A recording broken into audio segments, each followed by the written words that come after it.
Bonjour à tous, c'est David Leclerc, votre analyste pour Belgia Investor. Voici mon avis en vidéo concernant l'euro-dollar. Alors cet avis va être difficile techniquement, enfin non, techniquement ça va être facile à vous démontrer, en tout cas comme je le fais chaque semaine, mais le problème est que la donnée qu'on nous a fournie vendredi soir, c'est-à-dire le non-accord entre républicains et démocrates sur le mur budgétaire, envoie l'économie américaine immédiatement dans le mur budgétaire, c'est-à-dire des coupes sombres directes dans le budget de l'État, des restrictions automatiques qui vont se faire.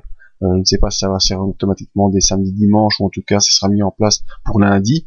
Et s'il n'y a pas de décisions qui se prendront d'ici à l'ouverture lundi matin, ça risque de faire très très mal sur le Forex, les indices et les matières premières. Vous connaissez tous l'influence de l'économie américaine sur le reste du monde, c'est pas pour rien que je vous dis tout le temps que le S&P 500 est le roi du monde.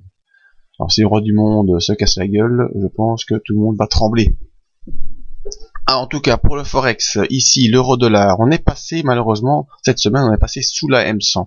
Et ça, c'est mauvais techniquement pour l'euro-dollar. On voit également la M20 qui va croiser sa M50 à la baisse. Et tout ça va nous donner un peu un genre de domino qui va venir s'emboutir dans la M100 et qui risquerait de la faire plier également vers le bas. On est revenu sur un point de support, ici, au niveau des 1,3023, point de support qui avait déjà été utilisé au début de l'année. Donc cette impulsion haussière que vous avez matérialisée depuis déjà un petit moment sur ces lignes obliques, vous voyez, voilà, l'impulsion haussière semble, elle, être en train de se terminer.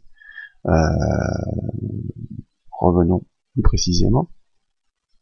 Donc je peux gentiment effacer mes petites lignes. Mais je n'efface pas cette ligne-ci.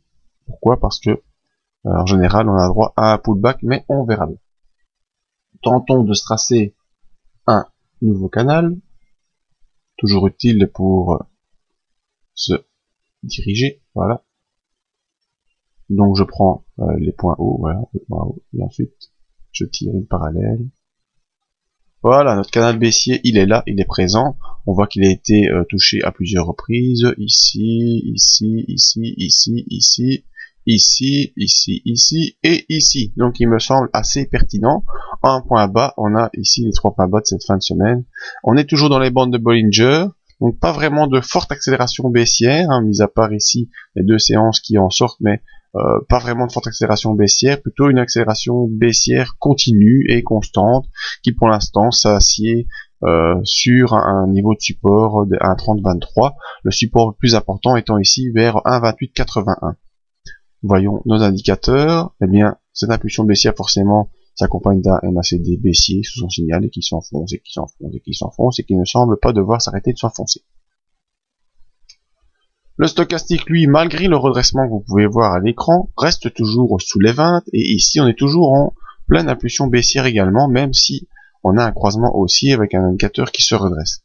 Tant qu'on ne sort pas de cette zone comprise entre 0 et 20, on peut toujours considérer qu'on est en impulsion baissière sur le stochastique. Et ici, malheureusement, le RSI, lui, est également passé dans sa zone d'accélération baissière, en compris entre 20 et 40. Donc, dans cette zone, le cours ne pourrait que accélérer au niveau baissier également. Donc voilà, nos 3 indicateurs d'impulsion sont baissiers, avec une force qui se met sur cette impulsion.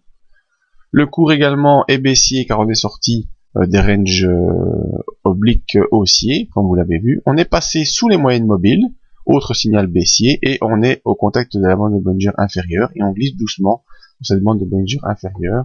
Et apparemment, l'objectif technique qui me semble être indiqué pour l'instant, pour la semaine prochaine, c'est 1,2881.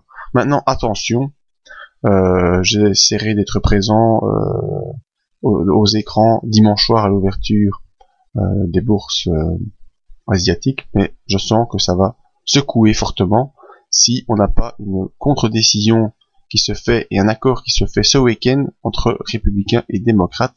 On va avoir un tsunami technique qui va nous arriver en pleine face ici, parce que les États-Unis rentrent dans le mur budgétaire, mais c'est toutes les bourses et toutes les cotations qui vont rentrer dans un mur technique également.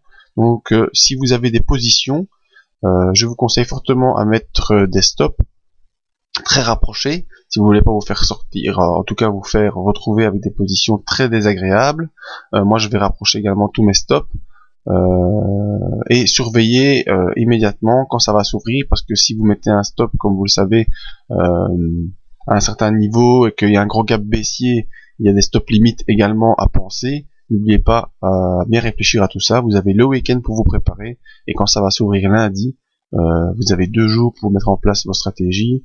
Moi je vous conseille d'adopter des stratégies très prudentes pour lundi matin, si on n'a pas d'autres meilleures nouvelles d'ici là. Voilà, merci à tous pour votre attention. Vous pouvez me contacter via cette adresse mail pour vous inscrire à la mailing list, le suivi de cette analyse ou d'autres questions, et la page Facebook pour les mises à jour du site. Merci à tous et à bientôt.